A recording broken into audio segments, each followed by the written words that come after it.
Recording in progress. Greetings and welcome again this evening. आप सबका स्वागत करते हैं आज के बाइबल स्टडी में। हम फाउंडेशन सीरीज़ में हैं और हम फाउंडेशन सीरीज़ के चौथे लेसन में हैं, लेइंग ऑन ऑफ हैंड्स, हाथों के रखने की विधि। और उससे पहले कि हम इस स्टडी को शुरू करें, आइए हम दुआ करते हैं। भाई अभिनव दुआ में अगुवाई करेंगे और खुदा जैसे उनको हिदायत देता है हम वैसे एक गीत भी उनके मार्फत सुनेंगे। आप सबको वेलकम। आमीन आमीन। आए हम दुआ करें।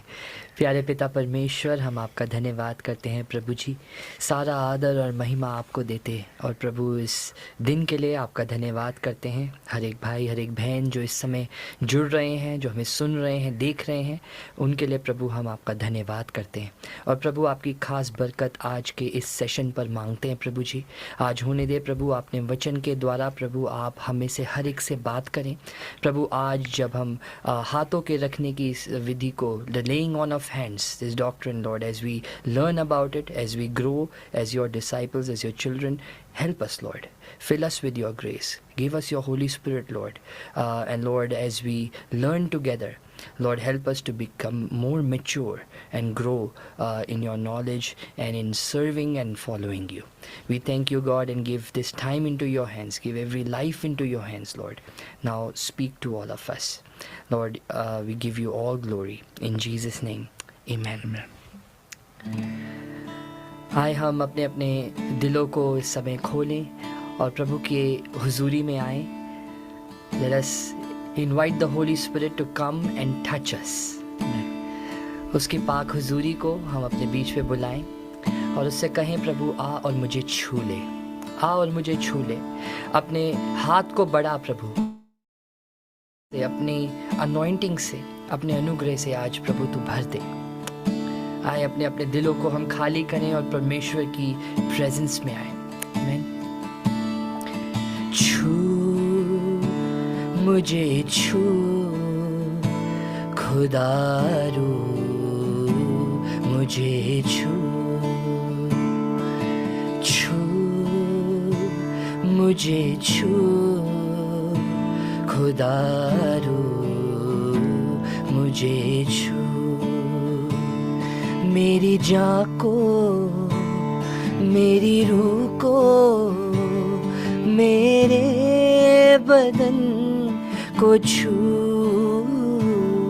मेरी जान को, मेरी रूह को, मेरे बदन को छू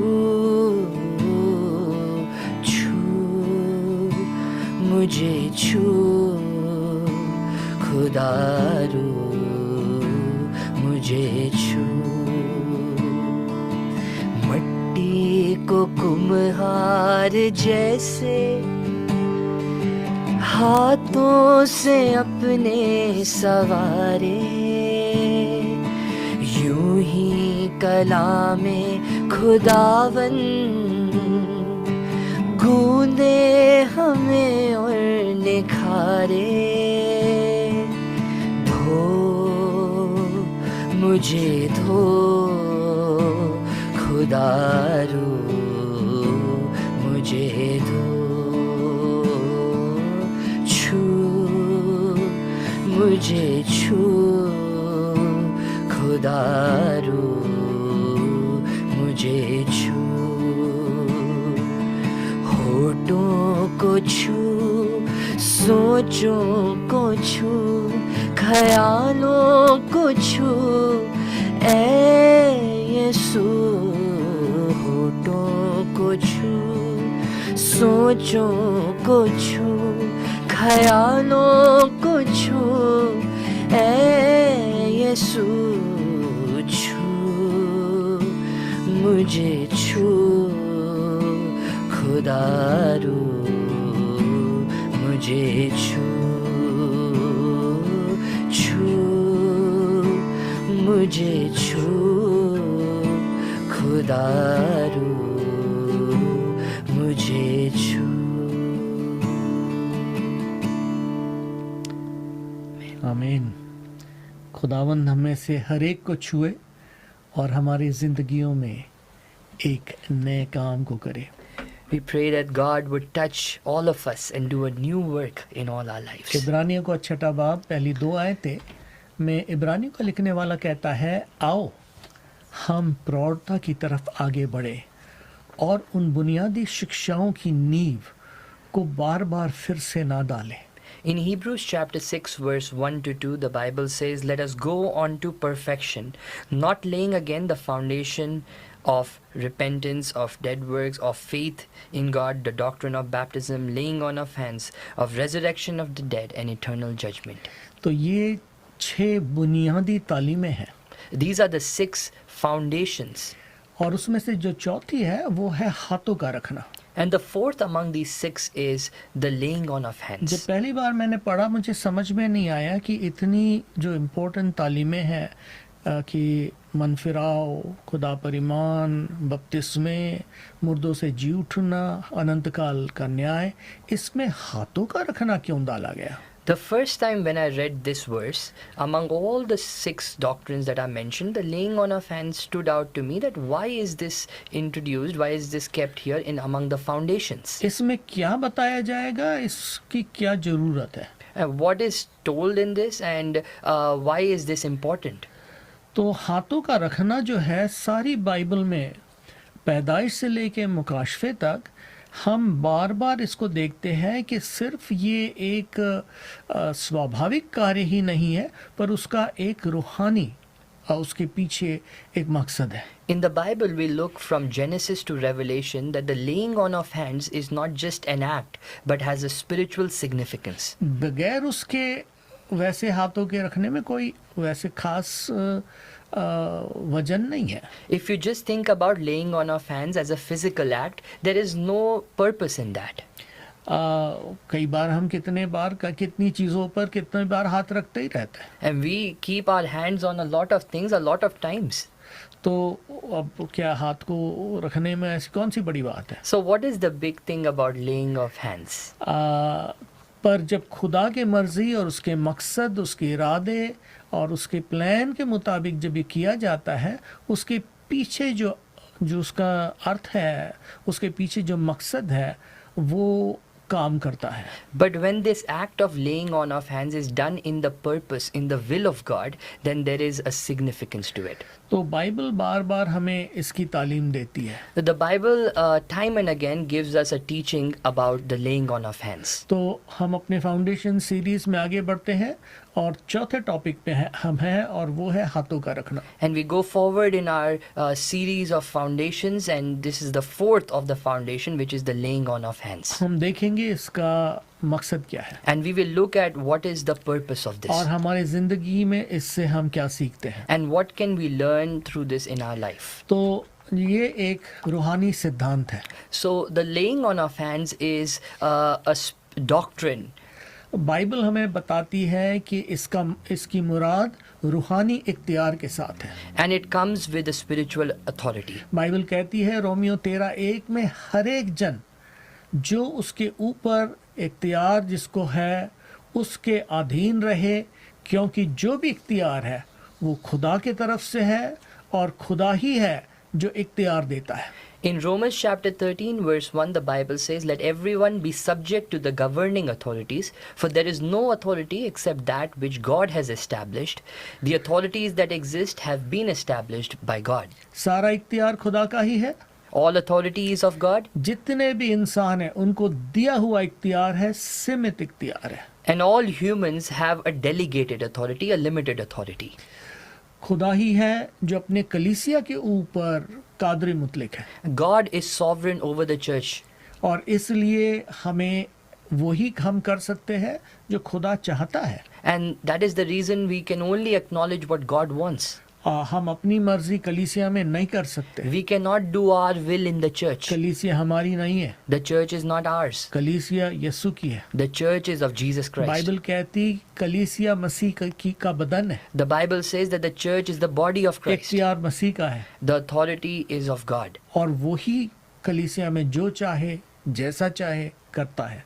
And He is the one who governs the church. जो पहला रसूल जो कलीसिया ने मुकर्रर किया वो पौलुस था, जिसको खुदा ने बहुतायत से इस्तेमाल किया। And Paul in the Bible was someone who God used mightily. और कलीसिया ने उसको अलग किया। And the church set him apart. कैसे किया? How did the church do it? Bible कहती जब वो रोजे में और खुदा की हजूरी में रुके थे, पाखरू ने कहा कि जिस काम के लिए मैंने बरनबास और शाऊल को अलग किया है, बुलाया है, उसके लिए तुम उसे अलग करो। तो खुदा बुलाता है, इंसान सिर्फ उसमें हामी भरता है। So the Bible says that when they were worshipping the Lord and fasting, the Holy Spirit said, "Set apart for me Barnabas and Saul for the work for which God I have called him." And so it is God who calls his people to serve, and what man does is he affirms God's calling. उन्होंने रोजे और दुआ के साथ उन पर हाथ रखे और जिस काम के लिए खुदा ने उनको बुलाया उन्होंने उसे अलग किया। They did their part of fasting and worshipping and praying, and God did the part of choosing them. यूं तो अंत किया कि कलीसिया ने हाथों को रखकर उन्हें भेजा, पर भेजने वाला खुदा था। Though the church of Antioch was the one who laid their hands and sent them, the one who chose them was God. तो हाथों का रखना जो है वो खुदा के दिए हुए इख्तियार को पहचानता है और उस इख्तियार को, वो बुलाहट को वो एक्नॉलेज करते हैं, मानते हैं उसको, और वो हाथ के रखने के मार्फत उस चीज़ को कायम करते हैं। So the laying on of hands is a recognition of God's chosen authority. तो कई रीजंस है हाथों के रखने के। There are many reasons for the laying on of hands. जो मेन चीज़ जो आज हमारे लिए समझना जरूरी है कि खुदा है जो चुनता है, हम सिर्फ उसको एक्नॉलेज करते हैं। The main thing that we must take from this teaching today is that God is the one who chooses, and it is us, it is humans that recognize God's appointment. इसका ये मतलब नहीं कि हम कुछ भी चुन नहीं सकते। That doesn't mean that we cannot choose anything. हम कई चीज खुदा हमें चुनने देता है। A lot of things God allows for us to choose. कई बार हम अपने समझ के मुताबिक चीजों को चुनते हैं, And sometimes we choose things based on our own understanding. पर जो खुदा की बुलाहटें हैं, जो खुदा की खिदमतें हैं, वो खुदा ही चुनता है। बाइबल कहती और मसीह है जो इन वरदानों को कलीसिया को देता है, और वो है रसूल, नबी, शिक्षक, प्रचारक और प्रेरित और पासबान। ये 5 खिदमतें जो है मसीह कलीसिया को देता है। ये वरदान नहीं है जो खुद कोई कह सकता कि ये वरदान हम खुद ही अपने तरफ से मांग सकते हैं। ये वरदान मांगे नहीं जाते, ये खुदा चुनता है। And it is God who calls people into ministry, and he calls and he chooses people as his servants. No human being, no person can choose. It is God who calls people in his ministry. तो ये 5 खिदमतें जो है वो खुदा ही मखसूस करता है। And those 5 ministries that the Bible talks about, those are appointed by God. हम तैयारी कर सकते हैं, हम उसके लिए अपने आप को दे सकते हैं, पर अपने आप को हम चुन नहीं सकते। We can make ourselves available for the work of God, but we cannot choose ourselves to serve ये God. काम खुदा का है। That only God does. तो पर हाथों का रखना के लिए कई अलग अलग वजह है। But the purpose of laying on of hands are many, उनमें से एक है बरकत देना, and one of them is for blessing. दूसरा है किसी खास काम के लिए अलग करना, The second is to set apart for a specific calling. और फिर पाखरू के बपतिस्मे के लिए हाथ रखना है। The third is the baptism in the Holy Spirit. फिर शिफा के लिए हाथ रखना है, And the laying on of hands is also for healing. और फिर रूहानी नेमतों के लिए हाथ रखना भी है। And it is also for imparting of spiritual gifts.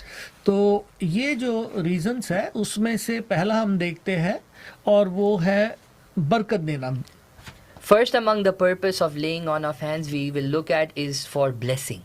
Bible बताती है कि किस तरीके से पुराने नियम में कई बार हम देखते हैं कि कैसे लोगों ने हाथ रखकर बरकत दी। In the Old Testament, we see a lot of instances where people laid hands and blessed. नए नियम में भी हम इसी को पाते हैं। Even in the New Testament, we read about this. Bible कहती है तब माँ बाप बच्चों को यीशु के पास लाए। The Bible says when the parents got Jesus, people to Jesus, बच्चों को the children to Jesus, और चेलों ने उनको भगाना लगे। and the disciples tried to send them off. यीशु ने उनके कहा छोटे बच्चों को मेरे पास आने दो, Jesus said, "Let the children come to me." और उन पर हाथ रखे और उनको बरकत दी। And he laid his hands on them and he blessed them. तो हाथों का रखना बरकत देने के लिए कई बार पाया जाता है। And so the purpose of laying on of hands is used for blessing in a lot of instances in the Bible. Bible बताती है मत्ती 19 में और मरकुस के 10वें बाब में कि यीशु ने उन पर हाथ रखे और बरकत दी। In Matthew chapter 19 and Mark chapter 10, we see Jesus bless the little children. पैदाइश की किताब के 48वें बाब की 14 और 15 आयत में हम देखते हैं कि यहाँ पर भी हाथों का रखना किया गया। In Genesis chapter 48 verse 14 to 15, we see that the laying on of hands was done. Yakub Jacob, बूढ़ा हो गया था when was old, और अब मिस्र आ गया अपने बेटे यूसुफ के पास, he came to Egypt and he came to his children Joseph. और यूसुफ के 2 बेटे थे। And Joseph had 2 sons. जो पहला था वो इफ्राहिम और फिर दूसरा मनस्से। And he had 2 children. One of them was Ephraim, the second was Manasseh. और याकूब ने कहा तेरे दोनों बेटे मेरे हैं, And Jacob said to him that both your children are mine. और इसलिए हम यूसुफ का नाम पढ़ने के बजाय इफ्राहिम और मनस्से की गिनती करते हैं। And so a lot of times we read them as Ephraim Ephraim and Manasseh. and Manasseh. तो अब यूसुफ चाहता था कि बाप अब उनको बरकत दे, So Jacob wanted to bless them now. तो बड़े वाले को उसके सीधे हाथ पे रखता है So the elder son he keeps on the right hand. और छोटे वाले को उसके बाएं हाथ पे रखता है, And the younger son he keeps on the left hand. ताकि याकूब दोनों बच्चों को बरकत दे। So that Jacob could bless. अब याकूब बूढ़ा हो गया, उसको तो दिख नहीं रहा है, But now Jacob was old, he could not see. और उसने अपने हाथ को क्रॉस कर दिया और फिर उसने अपने सीधे हाथ को छोटे पर रखा। And he crossed both his hands and he put his right hand on the younger one. तो यूसुफ को ठीक नहीं लगा, And Joseph did not find it right. उसने कहा नहीं बड़ा वाला यहाँ है, उस पे सीधा हाथ रखना है। And so he said, the right elder son is on the right, you have to put your hand on him. पर याकूब ने कहा बेटे ठीक है, मुझे पता है, But Jacob said, my son, I know. वो भी एक बड़ी जाति होगा, He will also be a big nation. पर जो छोटा वाला है But the younger one, उसका काम ज्यादा होगा, his work will be more. और उसने उसके लिए एक अलग नबूवत दी And there was another prophecy, different prophecy for और him. अपना सीधा हाथ उसने छोटे पर रखा। And he put his right hand on the younger son. तो ये देखिए बरकत भी जो है वो भी खुदा की हिदायत के मुताबिक ही है। So the blessing is also according to the purpose of God. जैसे खुदा ने उसको हिदायत दी वैसे उसने बरकत दी। How God led him, he blessed. तो हम यीशु के बरकत देने और पुराने नियम में ऐसे कई एग्जाम्पल्स हैं, ये थोड़ा इंटरेस्टिंग था, मैंने इसलिए आपके सामने रखा। So we see a lot of instances in the New Testament and the Old Testament of the laying on of hands for the purpose of blessing. I found it interesting, so I shared with you. हाथों का रखना बरकत देने के लिए बहुत ज़रूरी है और ये बिब्लिकल है। So the laying on of hands with the purpose of blessing is very biblical and used in the Bible. और माँ बाप के लिए ज़रूरी है कि बच्चों को बरकत दे। It is important for parents to bless children. बुजुर्गों को ज़रूरी है कि वो छोटे लोगों को, अपने जवानों को बरकत दे। It is important for elders to give blessing to younger people. कलीसिया के अगुओं के लिए ज़रूरी है कि वो कलीसिया को बरकत दे। It is important for the church leaders to bless the church. हाथों का रखना खुदा की बनाई हुई विधि है। The laying on of hands is a call that is set by God. एक और वजह हाथों का रखना जो है वो है कि किसी को किसी काम के लिए अलग करना। Another purpose for laying on of hands is to set apart for a specific calling. तो अलग अलग चीज़ें होती, अलग अलग काम होता किसी का, किसी को एक बुलाहट होती, उसके लिए अलग करना और उसको उसको बरकत देना, ये भी बिब्लिकल है। So there are different callings that God calls, and therefore it's very important for us to understand this. तो हर एक बुलाहट उन 5 खिदमतों में नहीं है जो सिर्फ यीशु देता है। So not all callings are in those 5 callings that the Bible talks about. वो सिर्फ यीशु देता है। कुछ वरदान यीशु देता है, कुछ पाकरू देता है, कुछ खुदा बाप देता है। There are some callings that Jesus gives, some the Holy Spirit, and some God. कई नेमतों के लिए हम दुआ कर सकते हैं। For a lot of gifts, we can pray about them. Bible कहती रूहानी नेमतों के धुन में रहो, The Bible says that keep seeking the gifts of the Holy Spirit. पर बाइबल कहीं नहीं कहती रसूल बनने के धुन में रहो, But the Bible doesn't say to be praying for becoming a prophet ना ही नबी बनने के धुन में रहो। or to become a prophet. Bible कहती है ये जो वरदान है ये खुदावन यीशु देता है, हम अपने आप को खिदमत के लिए तैयार करते हैं। The Bible says that Jesus gives these gifts and we make ourselves available. तो कलीसिया भी ये वरदान किसी को दे नहीं सकती। So even the church cannot give these gifts to anyone. हम किसी पे हाथ रख के उनको पास्टर नहीं बना सकते, We cannot put our hands on somebody and make them a pastor. ना ही हम किसी के ऊपर हाथ रख के उनको नबी बना सकते। Nor we can put our hands on somebody and make them a prophet. पर कई खिदमतों के लिए हम उनको हाथ रख के बरकत दे सकते हैं। But for a lot of work of God ministries, we can bless people. तो यहाँ पर बाइबल बताती है कि अगर हम रसूलों के माल के 6 बाब को पढ़ें, If we read the book of Acts chapter 6, तो यहाँ पर कलीसिया बढ़ती गई। we see here that the church grew. एकदम से वो 3000 लोग हो गए, And out of all, they became 3,000 people, 5000 हो गए, 5,000 people. और फिर गरीबों का ख्याल रखने लगे, And they kept taking care of poor people. बेवाओं को खिलाने लगे। And they had to feed the widows. तो फिर ये हो गया, एक प्रॉब्लम खड़ी हो गई। So a big problem came up. यहूदी बेवा और यूनानी बेवाओं में बांटने में थोड़ी तरफदारी हो गई। So the Jews and The Jewish widows and the Greek widows. The Jewish widows and the Greek widows have had problems. हमको खाना बराबर नहीं दे रहे हैं, We are not getting food properly.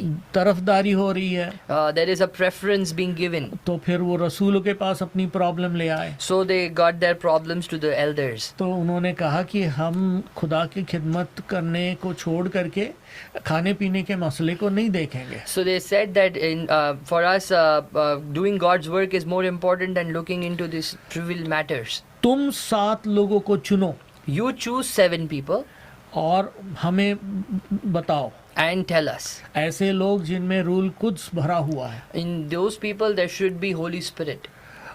और फिर उन्होंने हाथ रख के उनको बरकत दी And they placed their hands on them and they blessed them. और उनको ये काम दिया। And they gave them that work. तो इंसान के चुने हुए लोगों पर भी हाथ रखे जाते हैं और बरकत दी जाती है। So even God's chosen people are blessed and laid hands on. लोगों ने उनको चुना था, Because people chose them. तो लोगों का चुनना हमेशा गलत नहीं है। So choosing by people is not always wrong. कई कामों के लिए लोगों का चुनना ठीक है। For a lot of work, choosing of people is good. यहाँ लोगों ने चुना था, Here the people chose. पर हम चुन करके रसूल नहीं बनाते। But we don't choose and make them apostles or prophets. ऐसा काम चुनकर नहीं होता है, This work doesn't happen by ये खुदा our की तरफ से ही choosing. होता है। Happens only through तो God. कई काम है जिसमें जब हम इंसान चुनते हैं उन पर भी हाथ रख के बरकत दी जाती है। So there are a lot of works that in which people choose people to do certain works and the laying on of hands is done to set them apart. पहले तिमोथी 4:14 में In 2 Timothy 4:14, यहाँ पर पौलुस अपने बेटे तिमोथी से कहता है कि जो वरदान तुझे जब प्राचीनों ने तुझ पर हाथ रखे थे और नबूवत हुई थी, और जो वरदान तुझे मिले थे उनको नजरअंदाज मत कर। It says, Paul says to Timothy, his spiritual son, neglect not the gift that is in thee, which was given thee by prophecy with the laying on of hands of the presbyter. तो यहाँ पर भी हम देखते हैं किस तरीके से बरकत जो दी जाती है उनको जिनको एक खिदमत मिली है, एक काम मिला है, एक नेमत मिली है। We see that the laying on of hands is done for the purpose of people that have been chosen, called of God. गिनती के किताब के 17वें बाब में In Numbers chapter 17, यहाँ पर खुदा योशु को चुनता है। here God chooses Joshua. किसी ने इलेक्शन नहीं किया, Nobody did an election, पर यहाँ पर खुदा ने योशु को चुना but we see that God chose him और मूसा से कहता है and tells Moses तेरी जगह अब तू योशु को मखसूस कर। that now in your place you appoint Joshua. तो इस काम के लिए उसको मखसूस कर। So for this work set him apart. तो यहाँ पर हम देखते हैं और कई हवालों में देखते हैं जैसे एलिया ने एलीशा को चुना और उसको मखसूस किया। हम ऐसे कई मखसूस करने को देखते हैं कि खुदा ने चुना और इंसान ने उनको मखसूस किया। So there is another example where Elijah chose Elisha, and there are many instances in the Bible where God chooses and then it is supported by man, and the setting apart of ministry takes place. Bible कहती है levy व्यवस्था उसका पहले अध्याय में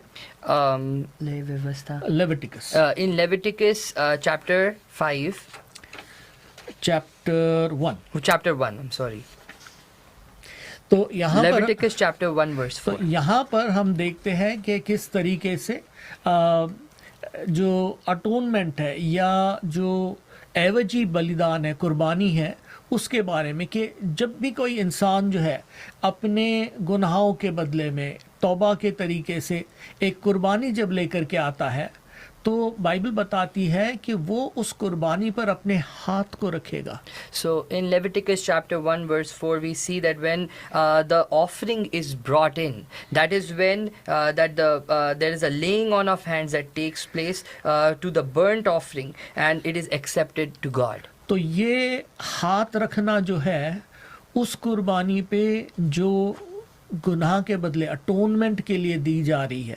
तो atonement का मतलब एट वन होना, खुदा के साथ एक हो जाना, क्योंकि गुनाह से अलगाव हो गया है। अब उस एनिमल पर जब उन्होंने हाथ रखे, मानो उसके गुनाह जो है वो उस भेड़ पर या बकरी पर आ गए। So this atonement for sin is for the purpose of when the sin are being laid on an animal, and for that the laying on of hands is done on the animal as a symbol that the sin of man is now on that animal. अब ये आज तो हम नहीं करते क्योंकि हमारा बलिदान, हमारी कुर्बानी यसु है, पर हम ईमान से जब उस पर हाथ रखते हैं मानो हमारे गुनाह मसीह ले लेता है। बाइबल कहती कि अगर हम अपने कसूरों को मान लेते हैं वो हमें माफ़ करने में रास्तबाज है और नेक है और वफादार है कि हमारे गुनाह को माफ़ कर देता है, हटा देता है। So in the New Testament we do not see this laying on of hands for the purpose of atonement for sin, but in a symbolic way we see how Jesus Christ himself took our sins upon himself, and we touch him and we receive the forgiveness of sin through Jesus. तो यहाँ पर भी इस हाथ रखने को हम अब जैसे एक रूहानी तरीके से लेते हैं। And so even today we see this a laying on of hands for the forgiveness of sins we do through a experience that we have internally. तो कहने की बात ये है कि हाथ रखना जो है ये एक सिर्फ जिस्मानी चीज़ ही नहीं है, उसका पीछे एक रूहानी मकसद भी है। So we see the laying on of hands does not just have a physical impact but also an internal deep significance. अब तीसरी चीज़ हम देखते हैं कि हाथों का रखना पाखरू के बपतिस्मे के लिए है। We see the third purpose of laying on of hands, which is the baptism in the Holy Spirit. तो 5 मर्तबा रसूलों के अमाल में पाखरू के बपतिस्मे का जिक्र है। The Bible talks about the baptism in the Holy Spirit 5 times in the New Testament. उसमें से 3 बार हाथ रखे गए थे। Out of that, 3 times hands were placed. पौलुस पे हाथ रखे गए थे। On Paul, there was laying on of hands. सामरिया में पतरस और यूहन्ना ने आकर हाथ रखे, In Samaria, Peter and John laid their hands. और एफेसुस के ऊपरी हिस्से में पौलुस ने उन ईमानदारों पर हाथ रखे। In the upper regions of Ephesus, Paul laid the hands on the believers. तो बाइबल यहाँ बताती है कि उन्होंने उन पर हाथ रखे और वो पाखरू से भर गए। So the Bible here says that then they laid their hands on them and they received the Holy तो Ghost. हम फिर देखते हैं कि हाथ रखना एक बाइबल का एक सिद्धांत है जो बरकत के लिए बार बार यूज किया जाता है। So we see that the laying on of hands is used for the impartation of the Holy Spirit time and again in the Bible. तो हाथों का रखना पाखरू के बपतिस्मे के लिए। चौथी चीज, हाथों का रखना शिफा के लिए। The fourth purpose that we look into is the purpose of laying hands for healing. अब मरकुस 16:18 में ईमानदारों के लिए लिखा है, वो बीमारों पर हाथ रखेंगे और बीमार शिफा पाएंगे। In Mark chapter 16 verse 18, the Bible says for believers, they shall lay hands on the sick and they shall recover. अगर आप ईमानदार हैं, If you are a believer, आपके लिए लिखा है it is for you कि आप हाथ रखेंगे। that when you will lay your hands. ये भी नहीं लिखा दुआ करेंगे, It's not says when you will pray. पर ये लिखा है वो बीमारों पर हाथ रखेंगे, It says when you will put your hands on the sick, बीमार शिफा पाएंगे। the sick will be recovered. तो किसी ने ऐसे कहा कि मानो हम अंदर में रूहानी बैटरी है। Someone said like that in the inside we are a spiritual battery और ये हाथ 2 तार है, and the hands are like 2 wires. और जब हम इसको रखते हैं, And when we put these 2 hands, ये रूहानी ताकत जो है the spiritual power, लोगों में बहती है। it starts going in the people. अब ये किसी के ख्याल है, This is somebody's thought. Bible ऐसी नहीं कहती, The Bible doesn't say that. पर बाइबल ये जरूर कहती है कि हम अपने आप को चार्ज करें, हम अपने आप को बढ़ाएं, ताकि हमारे अंदर खुदा की कुव्वत और आए, ताकि खुदा हमें इस्तेमाल करे। The Bible does not say that we are like that battery or our hand should work like the wire, but the Bible does say that we must always be filled with the power and the anointing of the Holy Spirit, so that whenever we pray, that anointing flows through us. तो हमारी दुआ है कि हर एक ईमानदार के हाथ शिफा के हाथ हो। So we pray, this is our prayer, that every believer's hand would be the hands to cure people of their sickness. खुदावन यीशु ने कितने बार बीमारों पर हाथ रखे, उन्हें शिफा दी। Jesus Christ laid his hands on so many sick people and healed them. फिर एक बार बताना मांगता हूँ कि ये नहीं कि सिर्फ हाथों के रखने से ही शिफा है। कई बार खुदा ने बिना हाथ रखे भी शिफा की, उसने लफ्ज़ बोले और शिफा लोगों ने पाए। पतरस की परछाई से लोगों ने शिफा पाए। तो ये ज़रूरी नहीं है कि कोई हाथों का रखना लाजमी है, पर हम हाथों के रखने की अहमियत को देख रहे हैं। I want to bring to your attention that not every time Jesus laid his hands for healing. There were times that he spoke the word and people were healed. There were through the shadow of Paul that people were healed. But to get this point across, that the laying on of hands for the purpose of healing is used, and that's what we are talking about today. याकूब अपने खत में याकूब के 5वें बाब में कहता है, अगर तुम में से कोई बीमार हो तो वो कलीसिया के बुजुर्गों को बुलाए, वो आ करके उस पर तेल मल के दुआ करेंगे।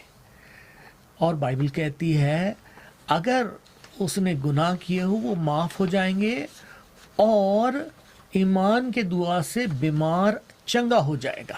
In James chapter 5, the Bible says that call the elders of the church, for they will pray for healing, and through their prayer, their sins will be forgiven, and they will receive healing.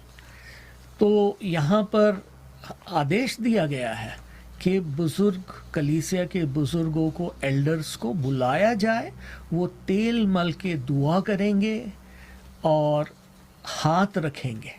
And so here there is a commandment that is given that the elders will come, will lay their hands and anoint with oil, through which the healing would flow into the life of people. तो शिफा के लिए हाथों का रखना एक Bible की तालीम है। So the purpose of healing for the laying on of hands is a teaching of the Bible.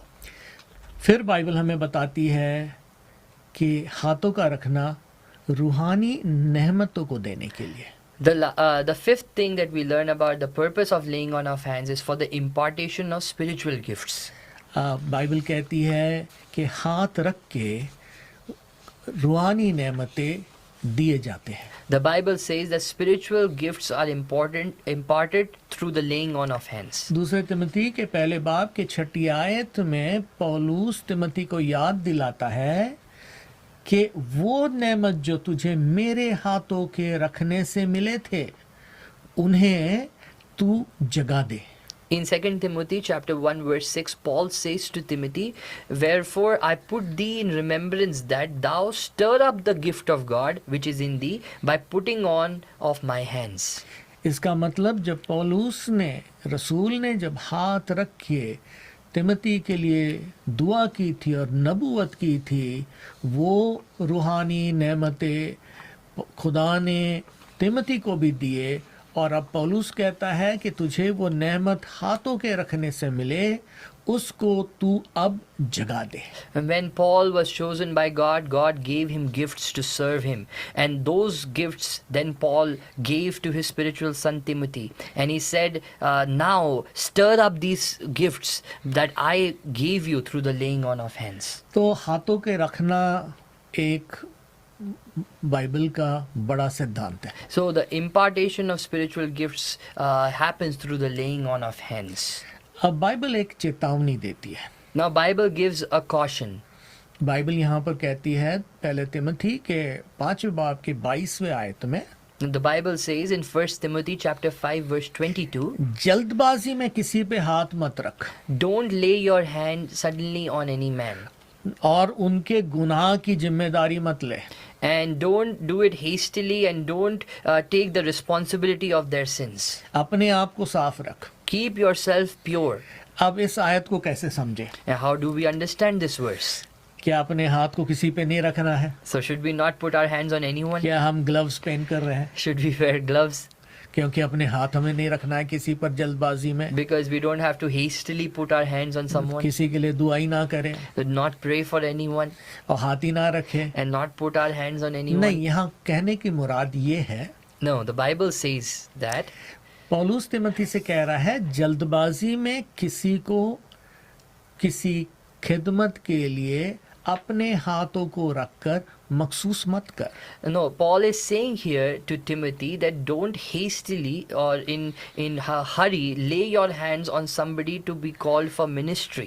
किसी काम के लिए तू अगर उसे मखसूस करके एक पोजीशन में रख देता है If you call them and if you choose them for a role or position in the church, और अगर वो बंदा ठीक नहीं है and if that person is not correct, तो उसके गुनाह उसके गलतियों का इल्जाम तुझ पर आएगा। and if that person is not right with God, the sins of that man, that responsibility will come on you क्योंकि तूने उसको वहां रखा। because you put that man over there. तो बाइबल यहाँ कहती है कि ऐसे कामों के लिए जब हम मखसूस करते हैं, हमारे लिए जरूरी है कि हम जल्दबाजी में ना करें।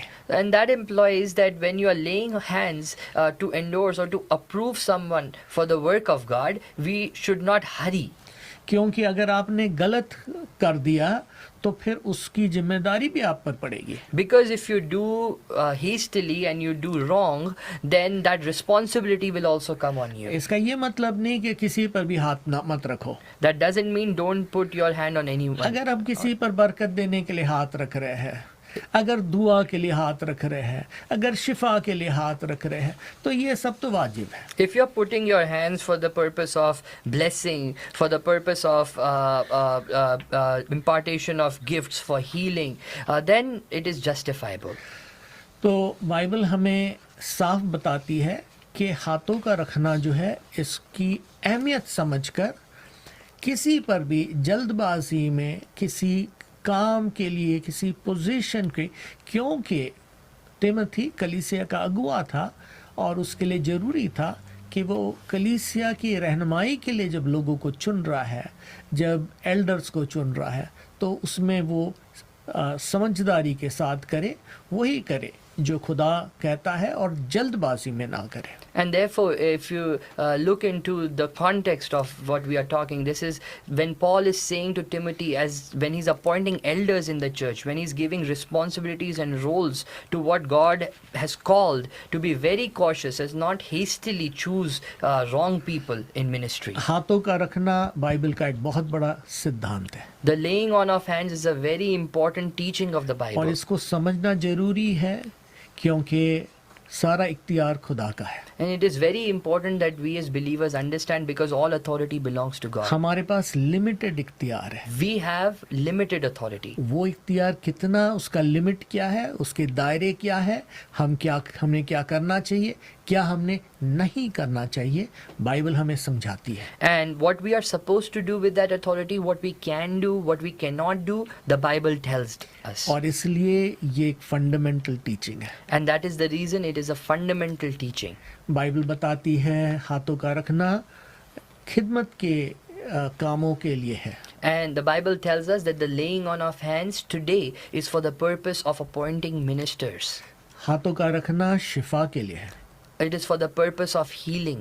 हाथों का रखना पाखरू के बपतिस्मे के लिए है. And laying on of hands is for receiving the Holy Spirit. और रूहानी नेमतों के लिए है. And for imparting spiritual gifts. और बरकत के लिए. And for the purpose of blessing others. और खुदा हमें इस तालीम को समझाए और उसके रूहानी असर को समझाए. And we pray that God would teach us this teaching and the Holy Spirit would help us learn it.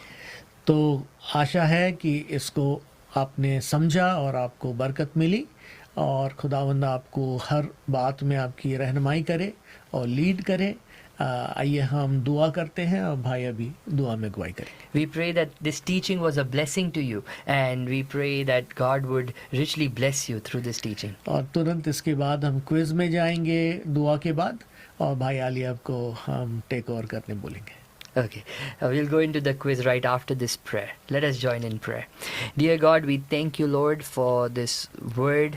We thank you, God, for Pastor Ravi for giving us this teaching, Lord, and for just, God, your word that says that the laying on of hands is for every believer, and Lord, that you call us to lay our hands for the purpose of blessing, to be set apart for ministry, to receive the Holy Spirit, to impart the gifts. And God, you also caution us, you also help us to what our authority is in you. Lord, you are the final authority, you are the authority, and God, you have given us a delegated authority. Help us to understand this authority and help us to become disciples and grow your kingdom, Lord, and be a blessing for many. We thank you and give you glory. In Jesus' name, amen. दो और तालीम बाकी है. मुर्दों का जी उठना बहुत important. Bible क्या कहती, मरने के बाद क्या होता है, कब होता है, कहाँ होता है, कैसे होता है, और फिर उसके बाद हमेशा का न्याय क्या है, किसका होगा, कब होगा, कैसे होगा. ये दो तालीम बाकी है, मिस मत करना. दो और लेसन्स बाकी है. खुदा आपको बरकत दे. There are two more teachings left, and very important teachings. One is the resurrection of the dead and the eternal judgment. So please don't miss these last two teachings and join with us. Thank you for joining.